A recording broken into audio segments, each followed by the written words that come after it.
இங்கே தெய்வத்தமிழ் பேரவை, வீரத்தமிழ் முன்னணி எல்லாம் வழக்கு போட்டு நம்முடைய பாட்டனார் அருண்மொழி சோழன் அவன் கட்டிய கோயில் பெருவுடையார் கோயில். அந்த கோயிலிலே தமிழில் குடமுழுக்கு, அது கும்பாபிஷேகம் தான் சொல்லுவான்.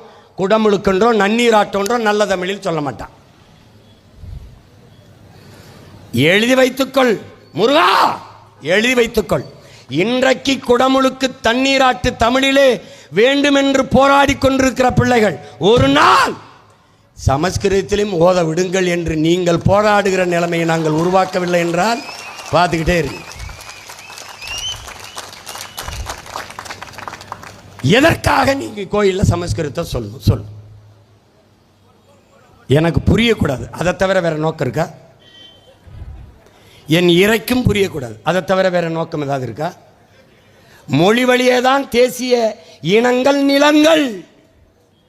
இந்தியா பல்வேறு மொழிவழி தேசிய இனங்களின் கூட்டமைப்பு, பல்வேறு தேசங்களின் ஒன்றியம்.